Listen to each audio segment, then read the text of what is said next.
Welcome to Writer's Digest Presents. Hosted by the editors of Writer's Digest, this monthly podcast features conversations with writing and publishing experts whose insights will help ignite your creative vision, hone your skills, build your platform, and get your work out into the world. Welcome to Writer's Digest Presents. I'm Editor-in-Chief Amy Jones, alongside Managing Editor Moriah Richard. Today we are catching up with an author we had on the podcast in March of 2022 with her debut novel, A Brush with Love. In the 2 years since, she's published several more books, and her newest novel, Late Bloomer, will be published in April. Please welcome Mazey Eddings. Hi, Mazey. Hi, thank you so much for having me back, I guess. This is awesome. We're so glad you could come back. Before we dive into specific questions about this book and your other books, could you give our listeners a little more detail about what kind of books you write and what you've been up to just generally since you were on the podcast 2 years ago? Yeah, so I write adult and young adult romance novels, rom-coms so far, and I have a tendency to feature neurodivergent characters or characters battling mental health issues or things like that. And yeah, I mentioned this before we started recording, but I can't believe it's only been 2 years, and I can't believe it's been 2 years. Time is just so warped and everything. But yeah, the past 2 years I've been on a somewhat rapid fire schedule, and so Late Bloomer coming out in April will be my 5th published book, which I'm so honored and excited and thankful about. But yeah, it's been a very interesting 2 years as well, and just been writing my little heart out. And so very thankful for the opportunity to have published so many books in that time, and kind of grow and change the direction that I'm taking things as well with my romances. So yeah, but Late Bloomer is the one that's coming out next. So when we were talking about how time is kind of funny around these publications, right? I'm curious if your perspective on the publication process has changed since you released A Brush with Love. Oh yeah, gosh. I mean, on literally every level. Yeah, I think I entered publishing and traditional publishing with, and I think a lot of people do this, entered with very little knowledge of what it would actually be like, and just kind of, yeah, some of the very high and lows that come with it and everything like that. I would say it's been kind of a, what is that, a parabola where it's I think, or a reverse one maybe, where, at a certain point, once you start traditionally publishing, or publishing in general, I should say, and you have this sense of readers, and you've been tagged in horrible reviews, and you've gotten the bad trade reviews and the good trade reviews and all these different things, your relationship with your work starts to really change. And yeah, so I would say the first 2 of my books, so A Brush with Love and Lizzie Blake, I really wrote in a vacuum, and they were very much just passion projects and things that I was just really excited to write about. When I signed with my editor, I had already essentially written Lizzie Blake's Best Mistake, and so I didn't know that you have conversations with your editor about what's coming next and things like that. And so when I signed with her, it was for a 2-book deal, and I was like, oh, by the way, here's the second one. And she's like, what is this even about? And I'm like, oh, it's an erotic baker who accidentally gets pregnant, blah, blah. And she's like, okay, well, yeah, we'll see. Because I was very naive going into it and didn't realize, I was just I wrote this thing, let's, keep up the pace and stuff like that. And so I think in a lot of ways, I was writing ahead of my deadlines for a while. And so my relationship with publishing was, I'm very grateful that I had the chance to write ideas that, we're just like kind of organic and very excited about. But then I also got very stuck in this sense of like having a readership and having kind of stage fright to like start a blank page. And then that's where I found the beauty in like collaborating with my editor, or, throwing around big changes in what I thought a story would be at one point or another. So yeah, and now I'm kind of back onto the swing of things where it's like less of that stage fright, more getting back into writing just for like the pure joy of writing. But it's been, lots of ups and downs. Well, so I kind of want to talk more about that, because when I realized that Late Bloomer is your fifth book being published in like 2 years, I was just like, my mouth kind of dropped open, because that's so many books in such a short amount of time. Yep. And I'm wondering, like, how did you actually make that work? Did you have, I mean, you mentioned that you had the 2-book deal when you sold the first one, and you had the second one already written, but what about those other 3? How did you get them written and published all in 2 years? Yeah, I think my experience has been pretty unique. So like I said, I write a lot of neurodivergent characters because I myself have ADHD and autism. And one thing that's, a beauty and kind of a, I don't know, a roadblock sometimes is like you get very hyper focused on something that makes you excited. And I started writing these books and A Brush with Love and like that original 3-book series while I was in dental school, because I essentially had like this quarter life crisis, and I had always wanted to be a writer, but I had never had like the ability or like the confidence to finish anything. And then going through dental school, I was just kind of a mess. I was like extremely anxious. I was very lonely. I didn't have a good sense of community. And, going through that program, it was really, really just stressful. And because my anxiety was so bad and I didn't have coping mechanisms or community, I really leaned into the romance community and Bookstagram in particular. And I had horrible insomnia, so I was like reading, a romance book a day, all of these things. I have a point. I swear this is like, I know that I'm like kind of all over the place, but so I was really, it was like a renaissance almost, where I rediscovered how much I loved reading. And then I felt very inspired because I was so out of control of, my immediate world. And I was also, with my unique type of ADHD, I like cannot process when people talk at me. So like, I need to be able to like read a textbook to learn and things like that. And so for that first year, I was also in like 9-hour day lectures. And so I was just like not getting anything. So I was like, well, I might as well read. And then I would transcribe the lectures later and then read those. And like, that's how I learned all the information. So I did learn it, I promise. But like, so with all of that being said, I found my sense of community again in the romance community and Bookstagram. And then I just really leaned into this fun project of like writing, because I fell in love with it, and I heard these voices in my head, and like these characters, they became my sense of community as well. And so I became very focused on that. So I was in the back of lectures writing. Like, I've never been a more productive writer than when I was in dental school and in lecture hall. And like, I, again, was not sleeping very much, but it allowed me to really kind of dive in and put all of like my pent up energy into these stories. And so, I would say I started A Brush with Love in like, I think January 2019. And then just kept writing. And so by the time my agent picked it up in, it was like mid-July 2020, because I went on sub like actually on February 15th, 2020. So like 2 weeks before the world shut down, I went on submission with editors.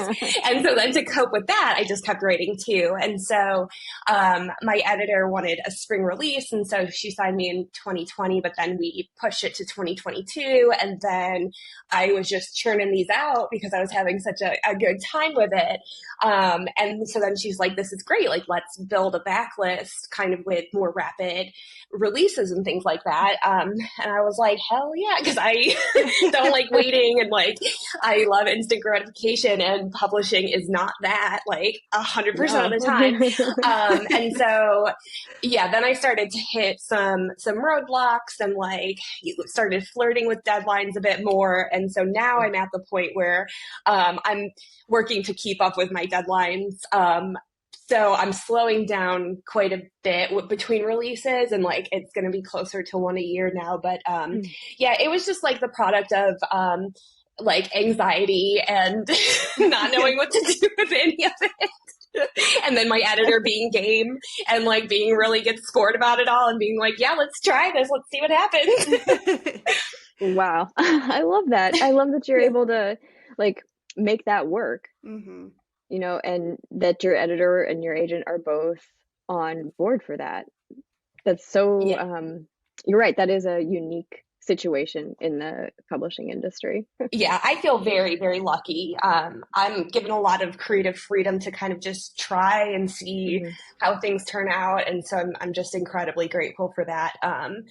Because yeah, I don't know that I would be able to enjoy it as much as I do if I was, you know, have too much like pushing towards one thing or another. Yeah. And so, yeah, it's a really great balance. And yeah, I mean, God bless them both, because I send a lot of deranged emails of very high energy all the time at my publishing team. And they meet me with equivalent excitement somehow. So I'm very, very lucky.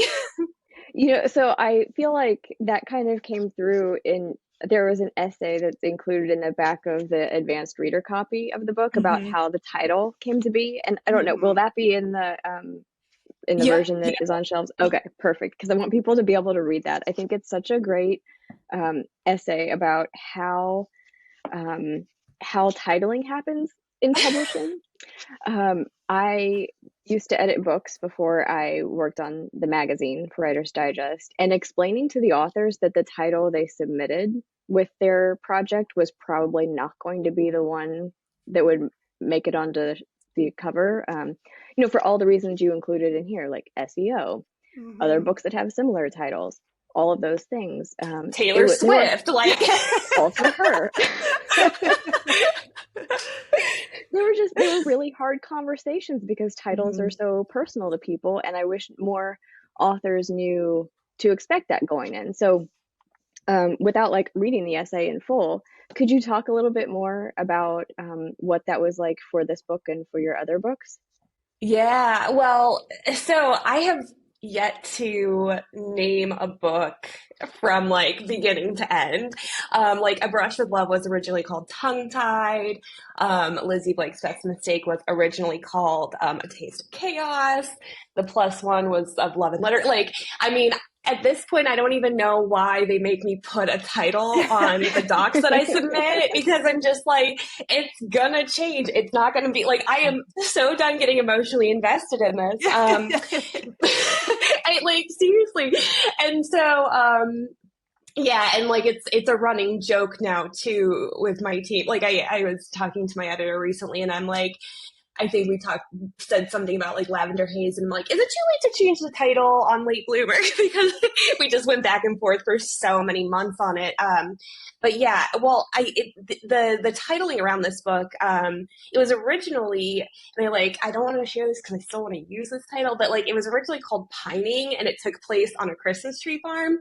And so then I had to obviously change that to incorporate the flowers, and we just could not settle on a title. And I was calling it Lavender Haze for a while because of the term's roots in queer and sapphic history and things like that.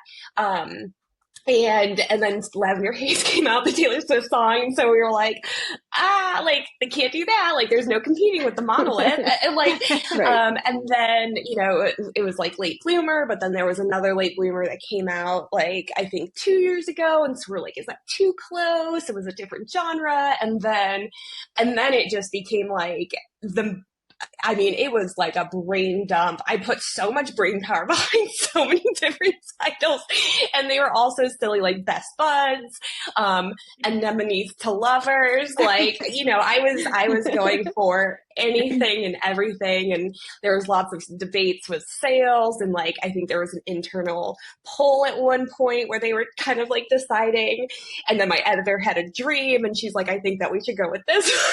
And so I think we went back and forth. It felt like it took us longer to decide on a title than it did for me to like edit the book, like with my editor when it was all said and done. But I have this extremely long email chain. It's like, it really probably is over 50 emails where it's just title after title after title where we're trying different things. And so I was glad that they let me put that in the back to kind of pay homage to it. Oh, the puns in the ones in the back were fantastic. I was laughing out loud when I was reading them.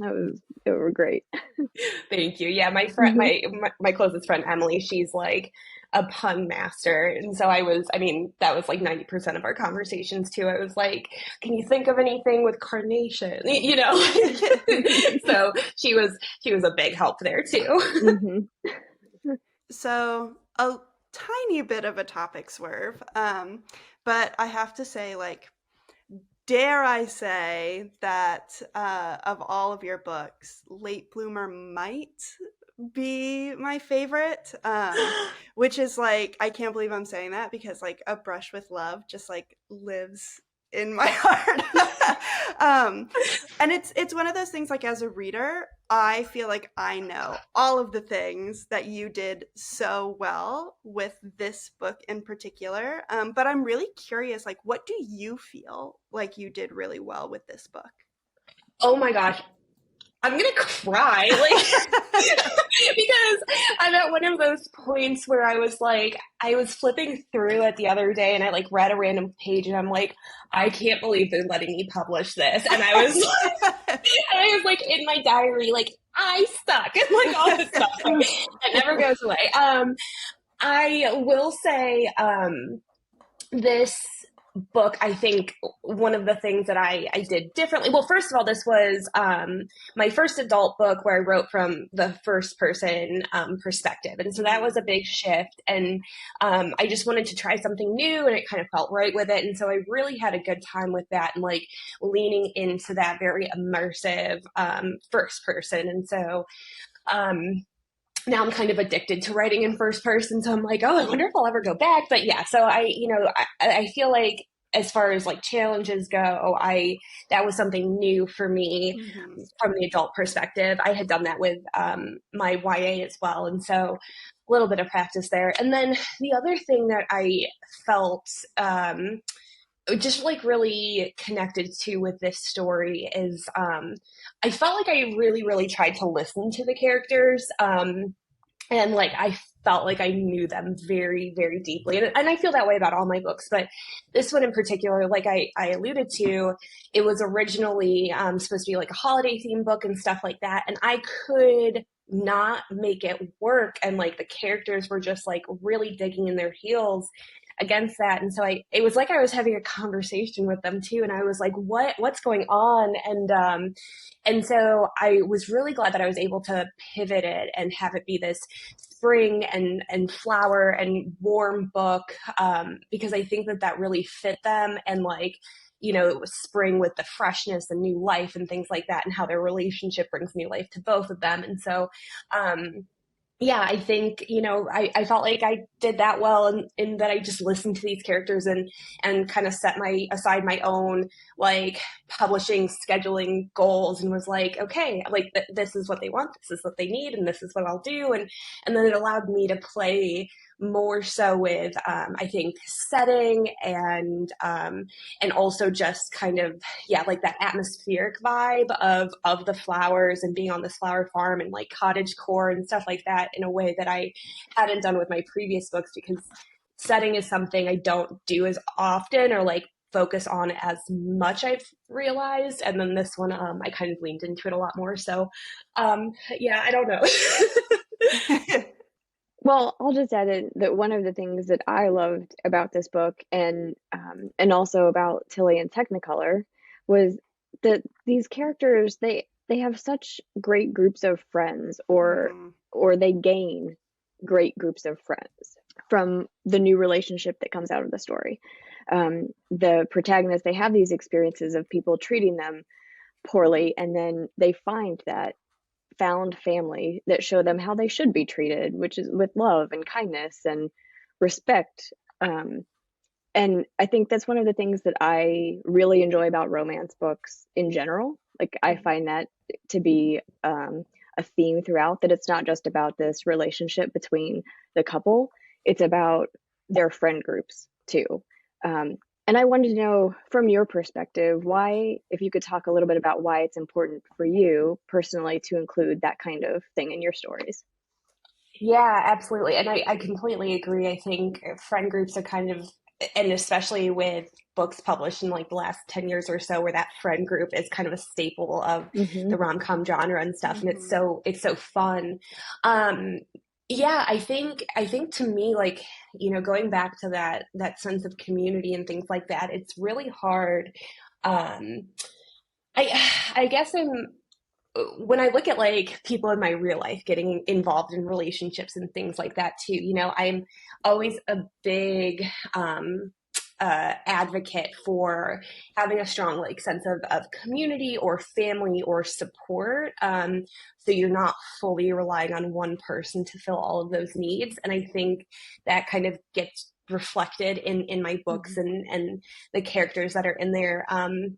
Because I think that more and more, life feels a little bit isolating. Like, we're more connected than ever with social media, but in so many ways, and especially since COVID, like there's been a huge kind of disconnect, or like what we view friendship and community as has shifted in a lot of ways. And so I like to reflect that idea of you can find and form friendships at any point in your life, even when you feel like you're at your lowest or your worst or your messiest or all of those things.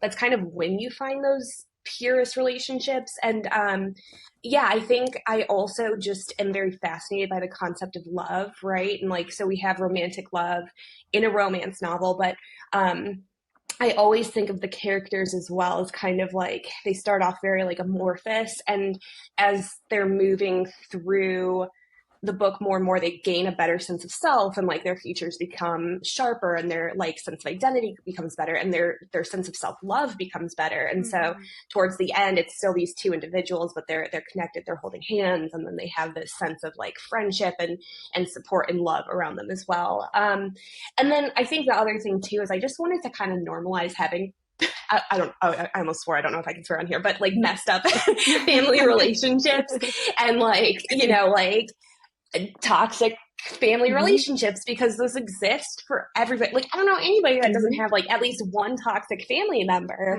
and they often are such an energy suck. And yeah, I kind of wanted to normalize the idea of like, you can find that fulfillment in so many different types of love. Like, you do not have to put so much energy towards, like blood relatives if it's just not working for you. So Yeah, I love that idea. I think you did such a great job with that. Yeah, I definitely agree. And we've spent a lot of time talking about like all of the parts of the process that like might have been a little bit unusual, or like things that we think you've done super well. But I'm always super curious because like hindsight's 2020, right? Yeah. And like every time you publish a book, it's almost like publishing a book for the first time because you've never published that book. So is there anything with Late Bloomer that you're like, oh, if I could go back, I would have done that a little differently? That's an interesting question. I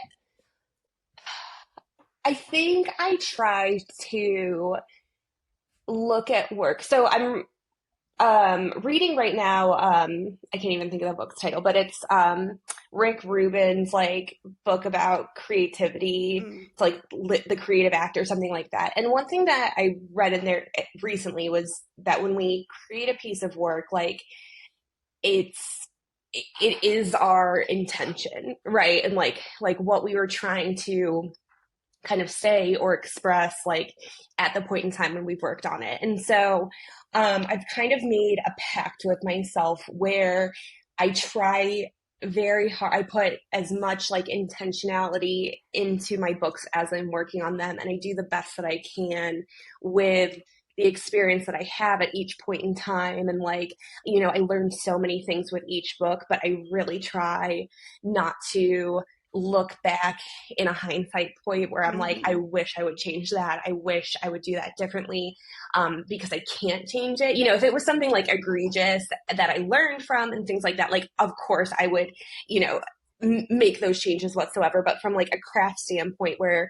I notice things in, my first book where I'm like, oh my God, my crutch word, like it's so obvious, or, like where pacing was just a mess. But like, then I think about it and I try to have grace with that past version of me that like just didn't have, every book gives you more experience and, kind of hones your skills a little bit more each time. And so, yeah, I wouldn't change anything, except, no, I don't think I would change anything except maybe like stop pushing for it to be a different book. And like, because I really chipped away at it for a while with that alternate setting. But I think even with that and how hard I worked at it, it was an important lesson where it's like I need to learn to trust my characters too, right, and trust that voice. And so, yeah, I'm not a big person to wish, change the past. And so, as cheesy as that sounds, I don't know that I would change anything with it. No, I think you're right. If it were something egregious, you could like learn from that and move on. But like, you can't change the past. So I kind of like that. Be happy with the book that was of that moment. Yeah. Are you still a practicing dentist? And if so, are any of your clients fans of your writing, and what has that been like?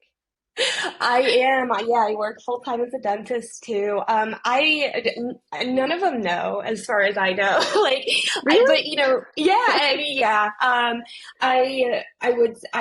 But I don't really talk about myself with my patients. And so, like, when I walk into that operatory or whatever, like, my focus is on understanding the person in the chair and like, what they need from me or where they're coming from, or and so like.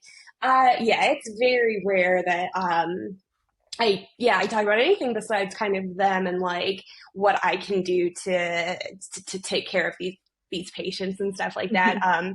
Because they're my focus and the center of my attention when I'm doing that job, and then my characters are my attention when I'm doing the other job. And so my poor fiance gets no attention at all. Well, congratulations on your engagement. Thank you.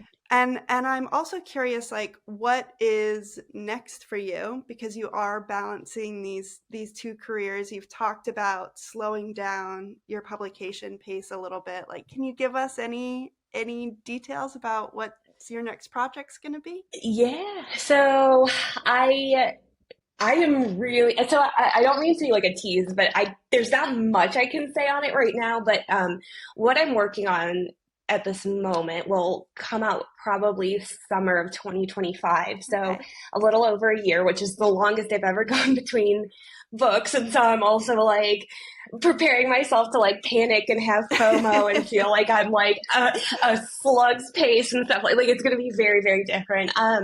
But yeah, so this has been kind of like an interesting like publishing puzzle that we've been going through lately, where there was a book that I was writing that was YA, and I wrote it as YA, and I turned it in. I'm like, this is not the book. Like, this is not what it's supposed to be. And so we've ended up, I rewrote it. Now it's an adult novel.